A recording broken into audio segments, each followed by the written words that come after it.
Did children play in ancient times? And if so, what did they play with? Let's look at 4 ancient civilizations to see what we can find out.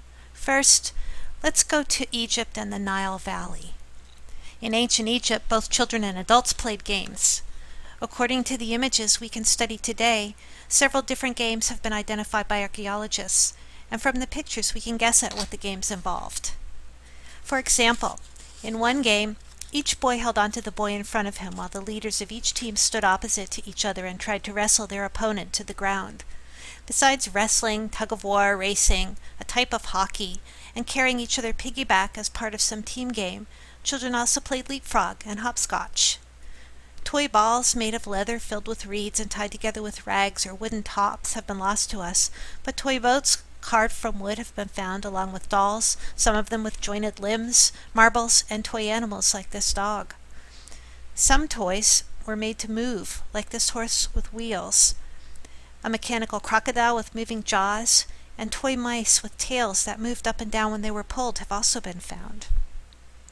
A snakes and ladders forerunner, which the Egyptians called hounds and jackals, was one popular board game.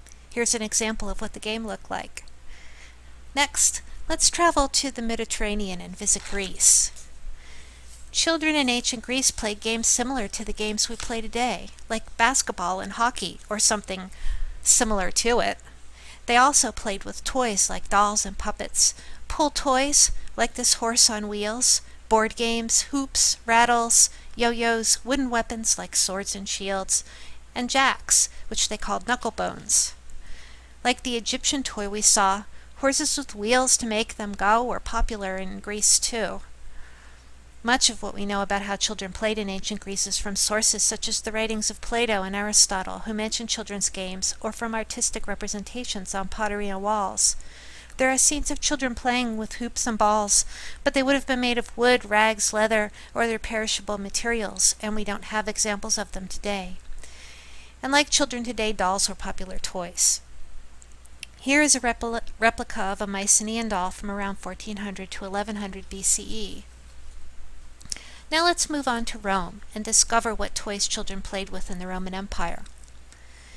Games were popular in ancient Rome, and toys like balls, board games, kites, hobby horses, and dolls, with and without jointed arms and legs, have all been found.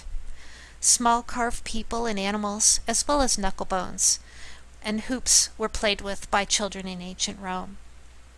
Here's another horse with wheels, and a toy buffalo with wheels. Board games, like the one shown here, and even tic-tac-toe were popular, as were war games with wooden swords.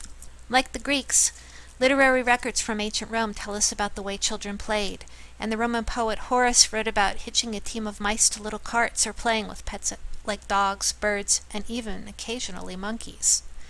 Finally, let's make our last stop at the Indus Valley. The Indus Valley civilization thrived about 5,000 years ago and covers the areas we now know as Afghanistan, Pakistan, and northwestern India. Toys must have been very popular in the Indus Valley because there were many toy carts and animals made from clay, as well as little model cows that would waggle their heads on a string, monkeys that slid down a string, rattles, and whistles made of clay. And pull toys on wheels like this little cart. Evidence of pet monkeys, birds, lizards, and dogs have been found, so pets were probably played with as much as toys were. From our brief journey through the ancient world, we can find evidence that children in the past were not that different from today's children, and parents made it a point to give their children toys and encourage play, just like they do today. Following are the credits for the images from Wikimedia Commons. Thanks for watching.